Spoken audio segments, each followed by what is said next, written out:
This is Future Sense Now, where we explore the landscape and byways of our shared futures. Future Sense Now is brought to you by the Futures Forum. Stay tuned for a journey to the futures of women with host Dr. Claire Nelson.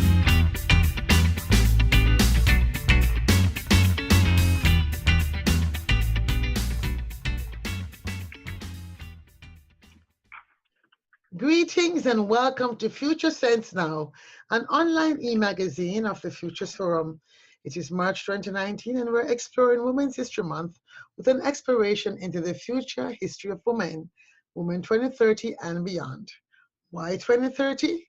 Well, UNSDG Goal 5 speaks specifically to the development and inclusion of women. And in Providential's Prospectus, a trend report on what women futures are watching in 2018, Women Futurists said they were watching increasing trends of women seeking elected leadership, starting their own business organizations, nonprofit organizations increasing. And it is happening. So what else might we expect in the future history of women? 2019, 2020, all the way to 2030. In this segment, I speak with Jaqueline Weigel. She is in Sao Paulo, Brazil, and is a futures keynote speaker, a humanist, and an exponential leader trainer, and an expert in digital entrepreneurship. More importantly for her purpose, she's a leader in the business and leadership community in Sao Paulo. And most importantly, she's very focused around doing innovation and entrepreneurship ecosystem development in Brazil. She's also a cultural strategist personnel and a member of Association Professional Futures and World Future Studies Federation. So without further ado, let me say welcome, Jaqueline. How are you? Hello, Dr. Claire. I'm very well. And I'm very happy and surprised, actually, to be able to participate in this community in their work that I consider so important. I think futuristic women have an important participation in this journey for the future. Thank you for this invite. Well, I'm very glad that you could take the time to speak with me, especially as we had occasion for you to join us in the Providential's Prospectus 2019, earlier this year. So, you know, being in Brazil, I'm sure you know about Agenda 2030 and about the Sustainable Development Goal 5. When you hear about promoting gender equality and empowerment of women and girls, what does it look like for you from the point of view of Brazil? How are you looking at this, and how does this statement affect your work? I think we in Brazil, as the whole world, we are very engaged with this equality of all human beings and gender and culture and colors and social situations. So I think we have here a lot of initiatives, and they are doing great. And I speak a lot of women forums, and we are to try to find our space.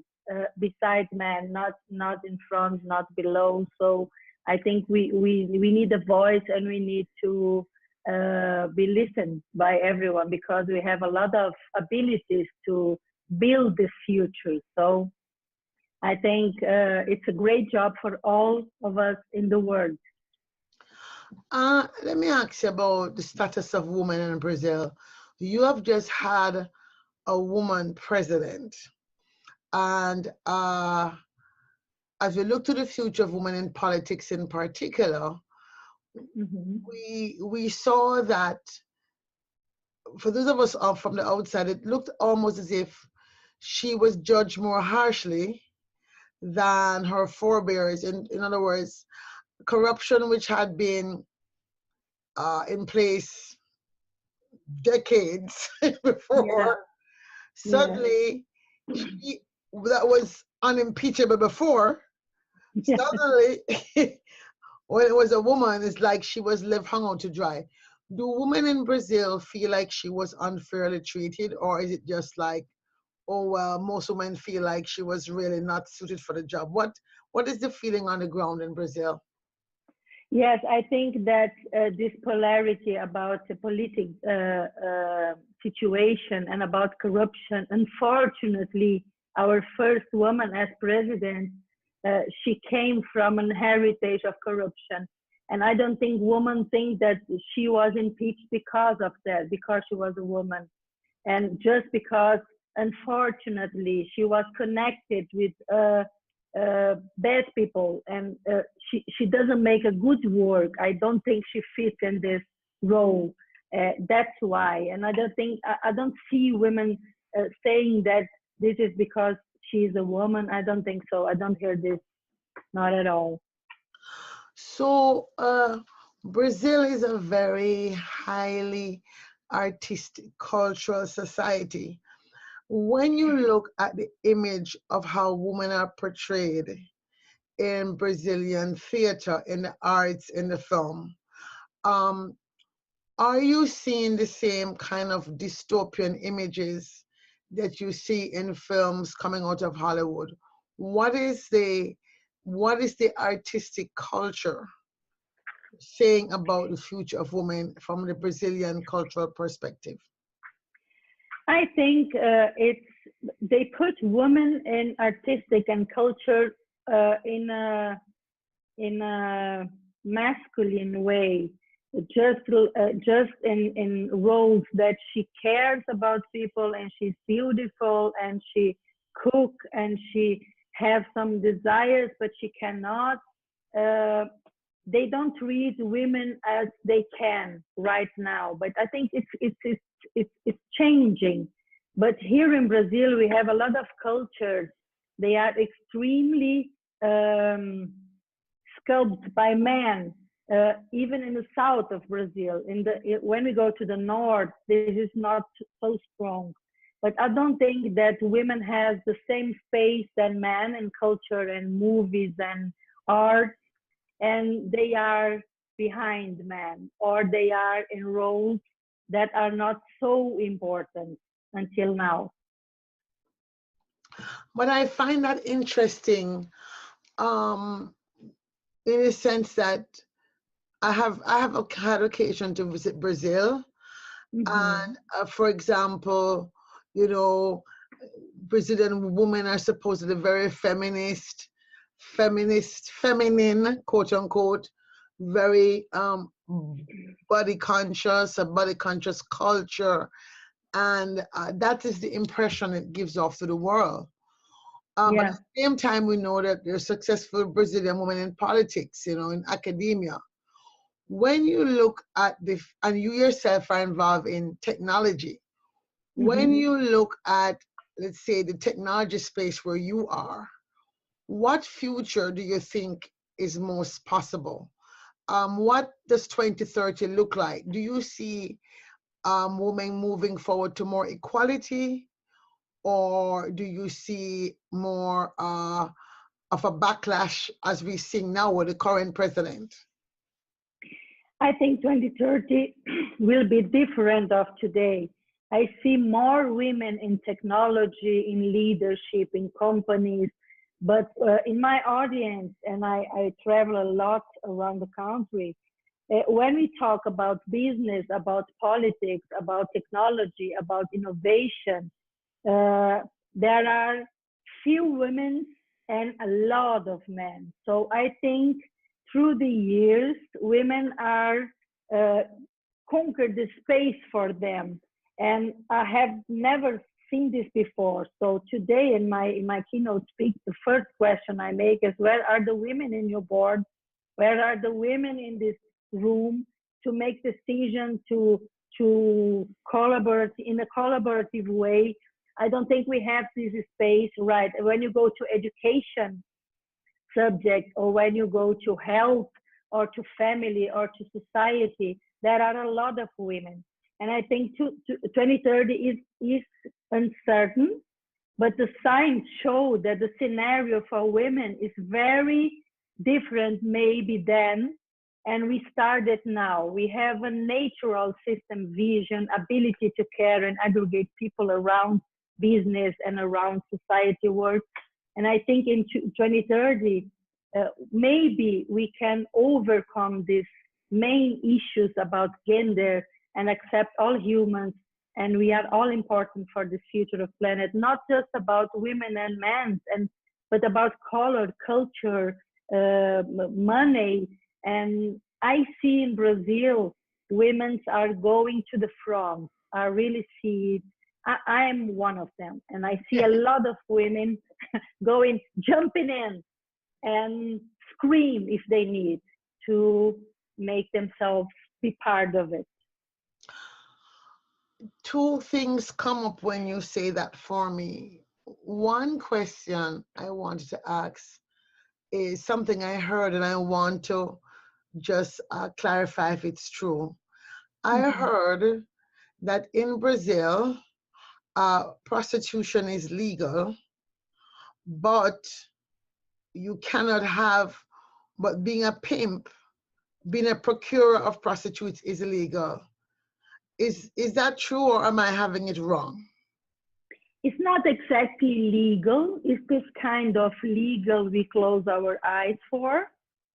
And I think because we have a lot of beaches here, so prostitution is, during the last year, something natural. It's not anymore. I think important men are seeing this in another way of today, and we are working hard to change this image to the world, because this is not who we are and how it works here. We have poor states, and sometimes this is the only way they make money, and this is cultural, but we are changing this. We are taking kids to school. We are teaching them that this is not a good way. So I think this is a bad heritage from Brazil, but it's not our reality here anymore.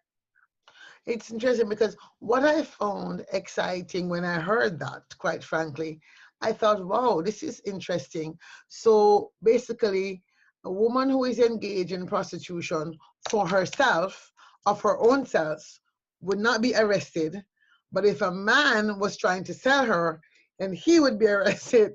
And I thought that was very powerful, because to me, it actually gave women ownership of her own body. Am I making sense? Yes, totally. So I didn't necessarily see it as a bad thing. I just saw it as this is actually a progressive thing. Yes, it's a progressive thing. And we are in another moment now. Here in Brazil, we use bikinis and we use small skirts, and we don't want that man approach us like, hey, I want to be with you, I want to touch you. We don't like it. And I think this lets people confused, because when you approach a woman, you have to have respect. So she can do what she wants with her body, and she can use what she wants.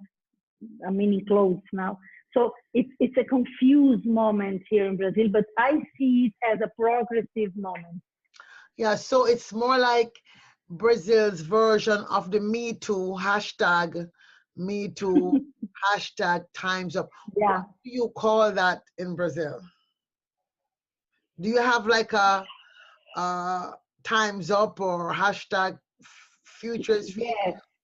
Yes, we have now social power through internet. So if one woman says something, all women come with this one woman. And we have this kind of association like collective intelligence. But it has to be a true fact, not fake news.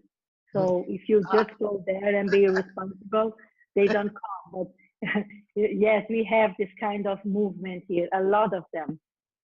Well, how do we know what is fake news? So let's look back at the economic agenda and digital community, business community that you are part of. When you look, when you look at some of the trends that you are watching, what was one of the one that stood out for you in terms of the future that would that ties into women being more equal by 2030, as you're saying it's trending towards? What are some of the trends that you are watching that you want to flag for us?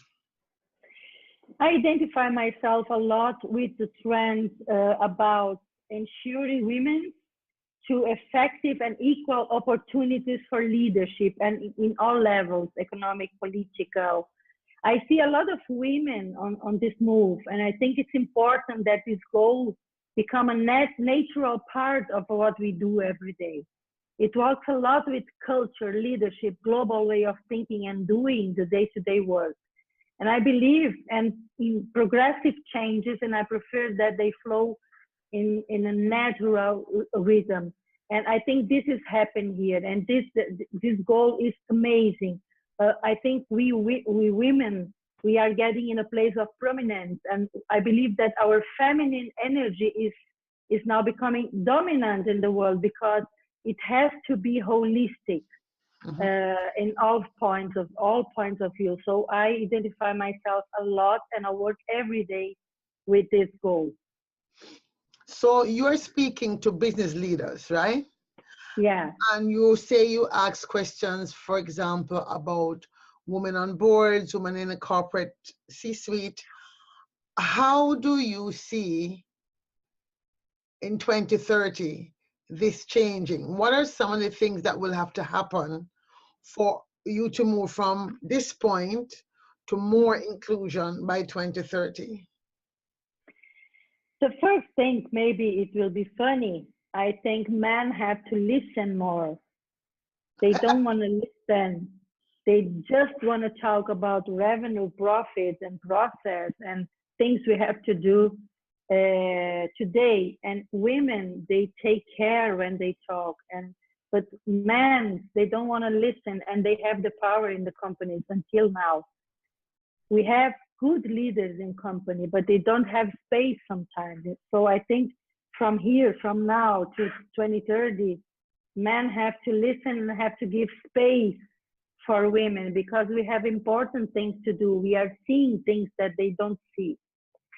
I think we have to be more, we have to lose our, we are really trained to have fear from the world, from the job, from men. We have to lose this. We have to encourage ourselves to be what we want to be, to say what we want to say. It doesn't matter how impact in the first moment, but we know that we have a job. And so if men listen, if they give us a little bit of space, and if women have courage to take initiative and to lose this fear to be ridiculous, to be wrong, to be a woman. Actually, my parents, they trained me to be free, to have responsibility, but to be free, to go up and go to the stage and do what I want to do and do what my conscience may tell me do it. This is the right thing to do. So if we have space, and if people listen us, and if we talk, and if we go in front, I think we can transform the world until 2030 in all ways. You talk about courage, but recently there was a murder of an activist. I can't remember her name.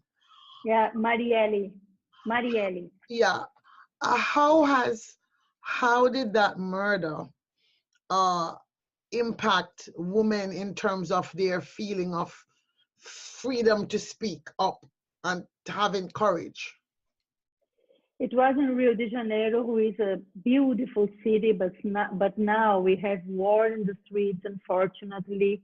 And I think women, when we look to Marielle, we get more courageous, more. She left us something very strong. So I don't see women saying now, oh, I'm afraid, I have more fear now. No, No, we are going to the street, we put a t-shirt on and we post something in internet and we call, let's go together to make Marielle's death or assassination worthy. Mm. So she has become almost like a martyr. Yeah. So it was actually it had the opposite effect. Yes, yes, yes, absolutely. Yeah, which is interesting. You know, sometimes you see that happening. Now, I have heard that social change requires 10% of the population, right? Mm-hmm. How do you see the women's movement in Brazil, for example, and the Black movement in Brazil and the indigenous peoples movement, some of the movements that I'm aware of anyway? How do you see these movements coalescing to sort of find common ground to inform how Brazil can move to a state of thrival, a state of well-being, where more people do better? I think there is a natural path to evolution. And I think that all of us, we have to accept and work in collaboration. And here in Brazil, it's not different from other parts of the world about women and men. But I think we have this collective intelligence acting, and we are more than 10% now. I trust in this great order in the world. I'm a very spiritual person. And I think this is a new fact. There is a new fact. Women are connecting one to each other and to see what are you doing. I want to help you. I want to make this movement become bigger. So we are a very resilient people here in Brazil. We have a lot of trouble. We had a lot of problems, not just with corruption. But I think that we are also a spiritual country. So sometimes I see that things that not happened before. In years ago, I see women fighting to other women. And I don't see it now. I really see that we are connecting ourselves to come all of this through the future. And I think we are the great actors for this future from Brazil and maybe from some parts of the world. I don't know if I answer your question. Well, not fully, but I want to take it a little bit further, because I know Brazil, I've been to Brazil, and I know you have a class struggle, you have a race struggle, and I wanted to see if, like, the women, for example, in the Black movement, who are not necessarily women in the white feminist movement, women in the indigenous movement, are you finding common ground for in terms of thinking about the future of Brazil? Not yet. I see that they are, I call it clubs sometimes. There are different community. They want the same, and they look at the same future, ethic and good for everyone and just and fair. But I don't think that we have this diversity connected now between all of these tribes. This is what I just see. It's a good way to put it. And so it leads me into the next question.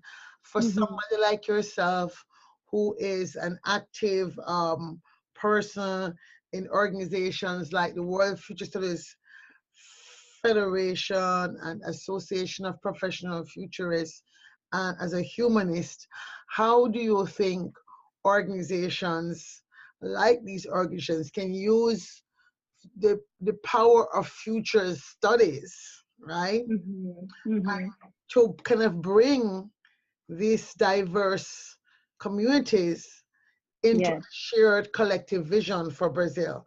How do you think that could possibly happen? Yes, this is where I work every day, and I see that Brazil, we have a lot of companies from different sizes, and they are They are very interested in maintain what they have. They are interested in innovation because this brings more money, or this maintains what they have. And, yes, and this is a strange thing, I will tell you, but Brazil don't know future studies, not even foresight, futures research. We are the first company. We have this here in academic cells, but small ones, and the people don't know about it. So my first role is to tell Brazilian people that there is future studies methodologies and researchers and professional futurists. They are learning it now because they go too much to Silicon Valley. They go too much to Singularity University, and they think the future is this.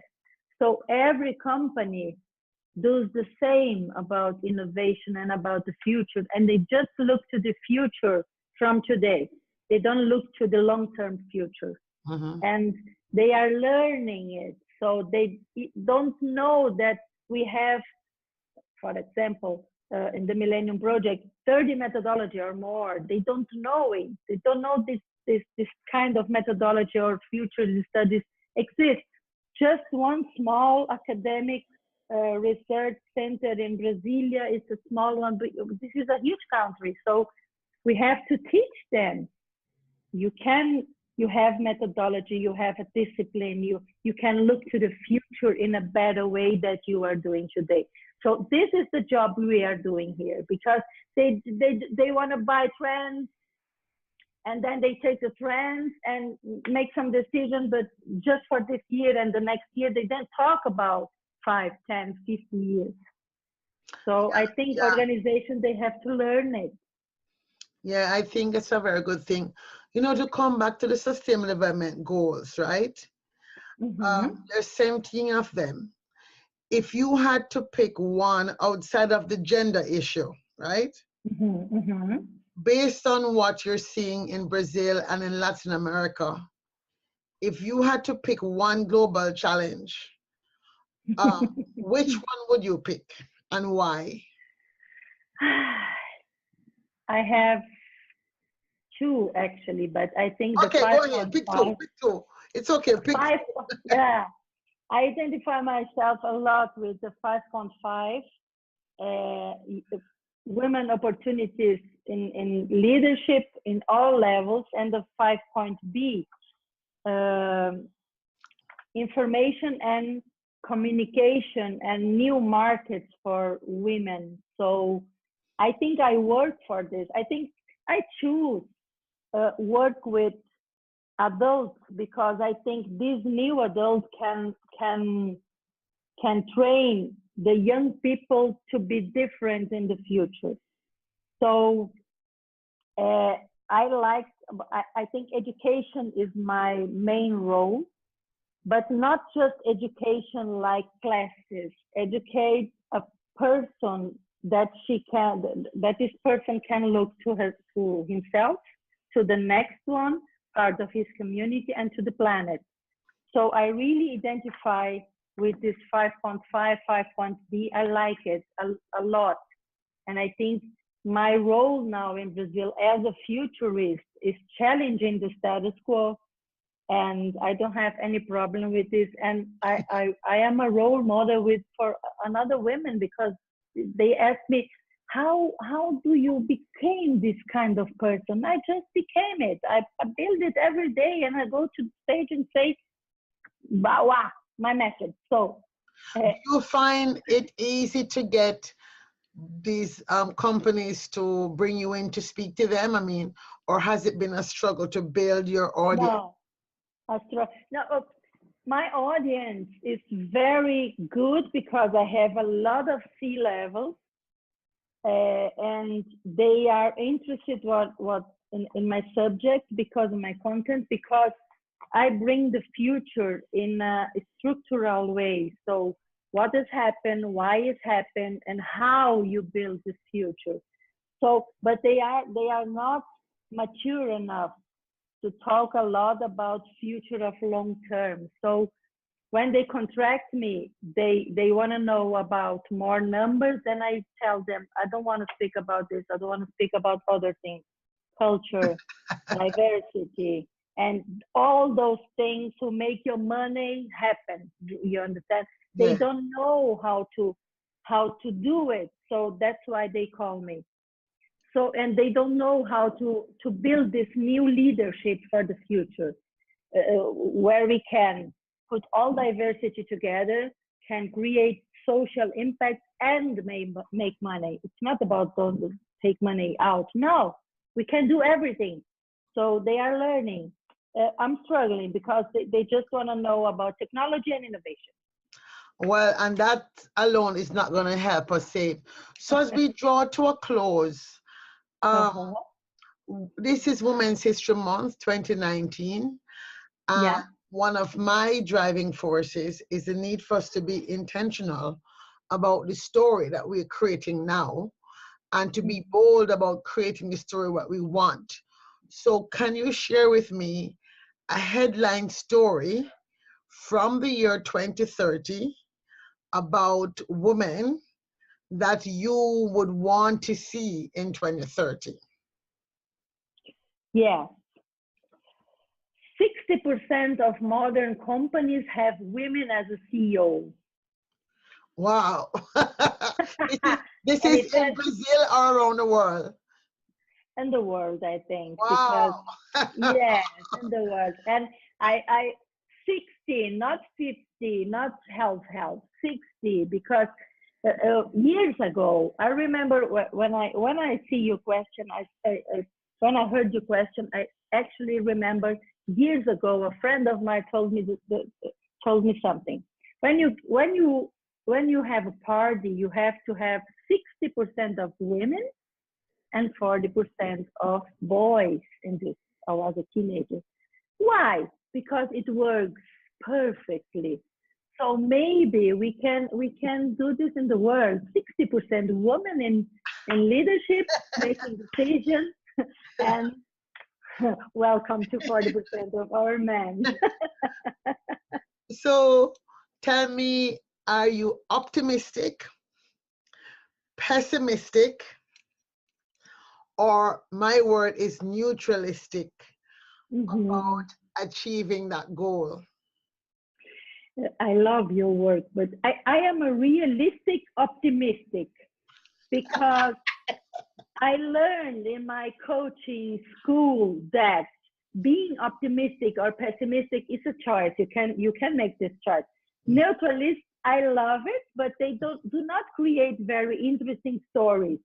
Pessimists are discarded along the way. They become boring, heavy, and people walk away from them. So I'm realistic. I know that it's a big challenge, but I choose to be optimistic every day. And I am very hopeful that we achieve this goal. Well, Jaqueline, Weigel, we've come to the end of another great conversation. And I have to say that I'm really happy that I was able to include you, because we at the Futurist Forum want to make sure that we have a very diverse perspective on women in the world, and not just, the US American perspective on what's happening. So I'm just really happy you could spend time with me. Thank you so much. Thank you. It was an honor, and your work is very important for the future of all of us. Thank you, Dr. Claire. Thank you again. So friends, that is it. Thank you for joining us on Future Sense Now, where we explore salient ideas for sustainable futures. And we have come to the end of a great conversation, but our story continues being written by all of us. Creating the future we want is our shared responsibility. Remember, it is better for us to act as the parent of our future than the child of our past. So seize the day, and as we say in Jamaica, walk good and safe journeys.